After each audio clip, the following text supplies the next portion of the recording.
콜라겐 화장품 이 정도 함량은 효과를 기대하기 어렵습니다. 다른 데 돈 쓰지 마시고 이 두 가지 성분만 기억하시면 피부에 가장 잘 침투되고 동안에 가장 효과적인 성분입니다. 안녕하세요. 함께 어려지는 시간 동안멘토 김보선 원장입니다. 원장님, 제가 최근에 인스타그램을 하나 봤는데 콜라겐 마스크팩이라고 되게 효과도 좋아 보이고 저도 혹해서 한번 가격을 봤는데 가격이 너무 비싸서 가격만 비싼 건지 진짜 효과가 있는 건지 한번 원장님한테 여쭤보려고 오늘 주제를 가져왔습니다. 많은 분들이 요즘에 정말 비싼 돈 주시고 콜라겐 랩핑 마스크팩이라든지 아니면 젤라틴 타입의 콜라겐 팩 많이 사용하시는 것 같은데요. 저도 사용을 좀 해봤습니다. 바르고 나서 뜰 때는 정말 많이 좋은 것 같은데 그 효과가 오랫동안 지속되지는 않는 것 같아요. 어디까지나 이건 또 우리가 피부를 주관적으로 느끼는 거지 어떤 수치적인 거나 어떤 과학적인 부분에 분석이 들어가지가 않았잖아요. 그래서 오늘은 콜라겐 마스크팩 최근에 많이 유행하고 있는데 과연 비싼 돈 주고 피부에 붙일 만한 가치가 있는지 실제 흡수가 어느 정도 되는지 한번 설명을 드리는 시간을 갖도록 하겠습니다.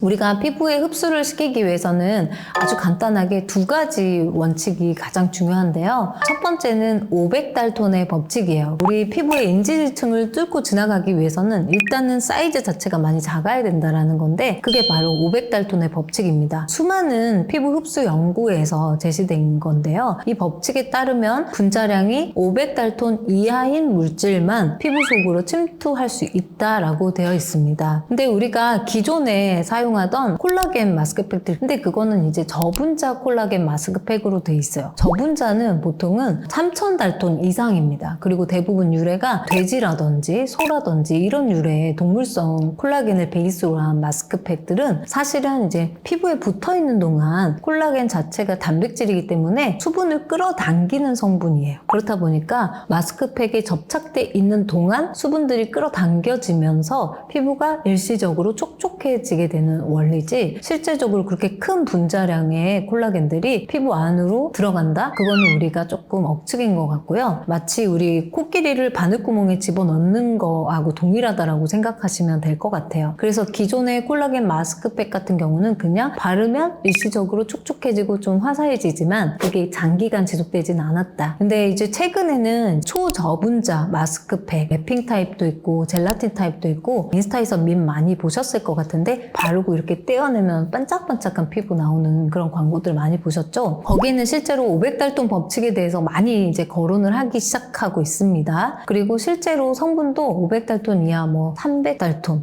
이런 식으로 제시를 하고 있어요. 그래서 저도 혹해가지고 이제 전 성분표 보면서 직접 함량도 좀 따져보고 해봤는데요. 제가 한 3개 정도 마스크팩 타입을 좀 구매를 해서 최신 제품 위주로 좀 사용을 해봤는데 세 제품 모두 이제 300달톤 정도 초저분자의 콜라겐 추출물이나 하이드롤라이스 콜라겐이 들어있는 마스크팩이었는데요. 사실 근데 전 성분표를 보시면 제일 앞쪽으로 갈수록 성분 함량이 높다라는 건데 대부분 제일 끝에 하이드롤라이스드 콜라겐이 들어있어요. 우리가 주목해야 될 성분은 하이드롤라이스드 콜라겐인데 우리가 콜라겐 추출물도 있고 하이드롤라이스드 콜라겐도 있는데 실제로 콜라겐 추출물은 이제 용매 안에다가 콜라겐을 녹여서 그걸 뽑아낸 거기 때문에 실제 유효 성분은 거의 얼마 안 된다라고 보시면 되고요. 이제 하이드롤라이스드 콜라겐 자체가 좀 더 진짜 찐 콜라겐이라고 생각하시면 되는데 대부분 성분을 퍼센트로 한번 환산을 해보면 0.5% 정도 대부분 제품들이 들어있는 것 같습니다. 그래서 그렇게 비싼 돈 주고 0.5%의 콜라겐을 피부에 들어가기는 한다. 그거는 생각보다는 가성비가 좀 떨어진다라고 저는 판단이 들어요. 그럼 우리가 항산화 이런 목적으로 콜라겐 마스크팩을 사용을 하실 텐데 여기까지는 좀 현실에 제약이 걸리는 것 같습니다. 아직까지는.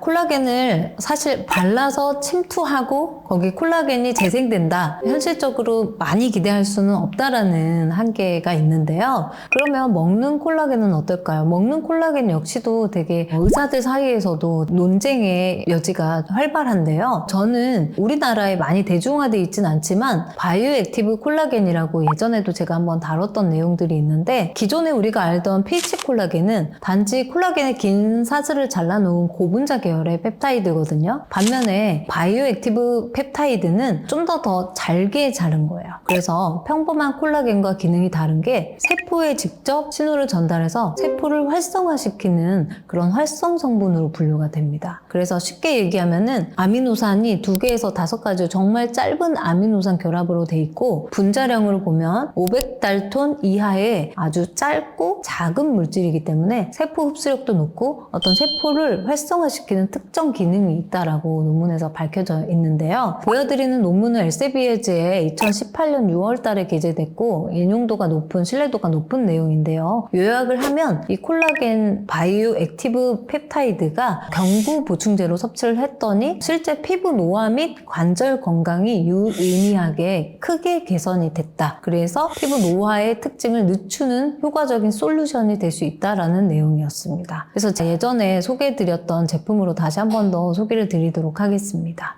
예전에도 제가 설명드렸는데 캐나다에서 제가 직구해서 복용하고 있는 제품이고요. 바이오 액티브 펩타이드고 웨버 내추럴사의 콜라겐 썰티라는 제품인데요. 원래는 약전에는 이제 하루에 3알씩 2번 섭취인데 저는 2알씩 2번 섭취를 하고 있고, 성분의 함량을 좀 보시면 416mg이 들어있습니다. 그래서 전체 함량 대비 적어도 50% 이상이 콜라겐으로 되어 있는 것으로 알 수가 있어요. 그래서 기존에 우리가 바르는 거를 이제 0.5%를 바를 거냐, 아니면 50% 이상의 그냥 약을 먹어서 그걸로 콜라겐을 보충을 할 거냐, 여러분들이 판단을 해서 이제 선택을 하시면 될 것 같습니다.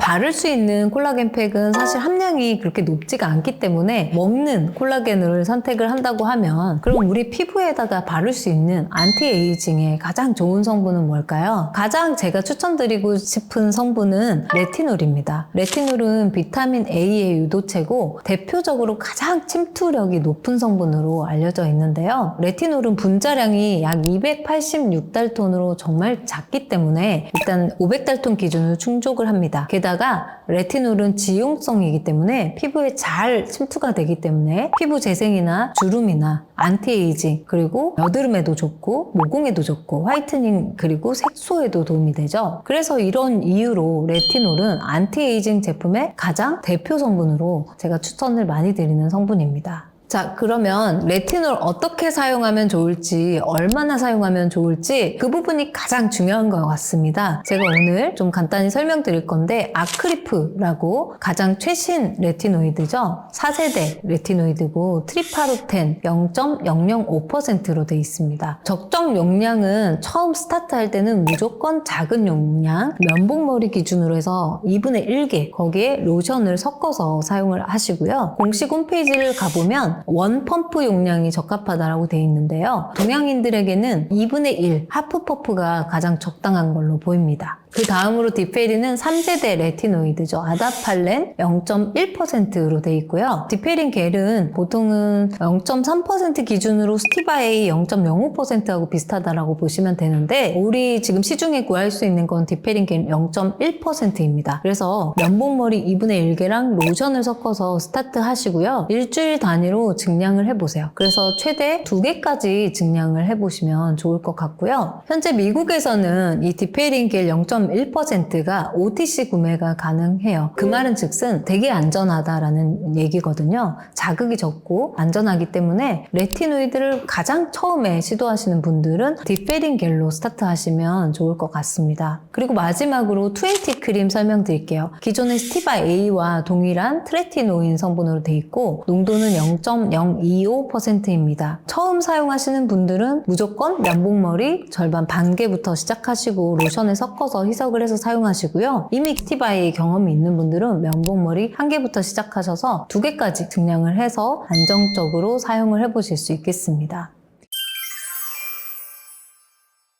우리가 레티놀의 효과를 오랫동안 발랐는데 난 잘 모르겠다, 이런 분들이 계시는데, 제가 조금 원칙에 대해서 설명을 드리면 최소 3에서 6개월 이상 꾸준히 장기적으로 사용을 하셔야지 효과를 보실 수 있습니다. 그리고 사용 중에 각질이나 붉어짐 등의 현상이 일어날 수 있다라고 설명드렸는데, 그건 초반에 보통 나타나는 증상인데 그게 오랫동안 지속된다면 적응 과정은 아니고요. 부작용을 좀 의심을 해봐야 되거든요. 그런 경우에는 레티놀을 일단 중단하시고 한 2, 3일 정도 계속 보습을 해주세요. 그러면 좀 어느 정도 다시 개선이 되시면 그때부터 다시 농도를 조금 줄여서 다시 적응을 해보시는 게 좋겠습니다. 그리고 레티놀 스킨케어 역시도 여러분들이 많이 실수하는 분들이 있어서 제가 좀 설명을 드리면 모든 레티놀 제품은 저는 아침보다는 저녁에 사용하시는 것을 추천드립니다. 광과민성이 없죠. 디페린 겔이라든지 아크리프라든지 그럼에도 불구하고 가능한 밤에 바르시는 게 안전하다라고 보이고요. 보통 저 같은 경우는 아침에는 이제 비타민C나 나이아신아마이드라는 기능성 성분을 사용을 해서 이제 스킨케어를 하고요. 저녁에는 이제 레티놀을 사용을 하고 마무리로 보습제를 좀 도톰하게 발라서 사용을 하는데 특히나 여기에서 실수가 많은데요. 여기 비타민C에 나이아신아마이드, 레티놀까지 사용하시는 분들이 너무 많으세요. 근데 이렇게 세 개를 중첩을 했었으면 피부염이 생기는 경우가 많기 때문에 이런 경우에는 레티놀만 사용을 하시는 게 좋겠습니다. 그리고 민감한 피부나 레티놀 자극이 심한 분들은요, 샌드위치 방법이라고 해서 보습제를 먼저 바르고 레티놀을 바르고 다시 보습제를 바르는 방식이 제일 안전하고요. 좀 귀찮다 하시는 분들은 보습제에 레티놀을 희석을 해서 사용을 하시는 것을 추천드리겠습니다.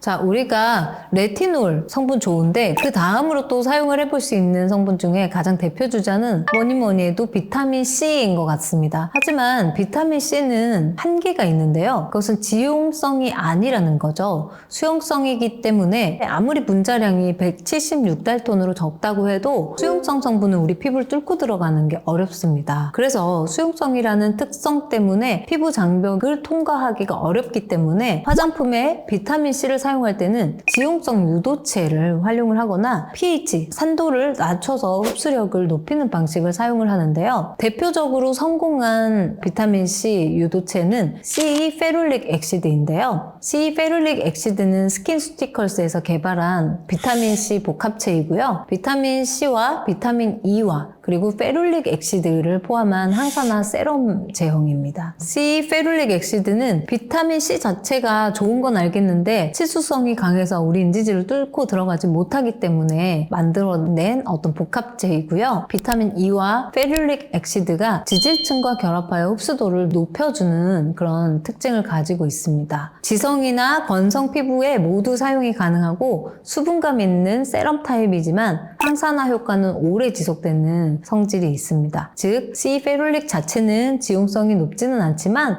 비타민 E와 페룰릭 엑시드가 지질층과 반응해서 흡수를 증가시키는 역할을 하기 때문에 우리 피부에 사용을 했을 때 그래도 안티에이징 기능을 기대를 해볼 수 있는 성분으로 제가 추천드리는 성분이 되겠습니다.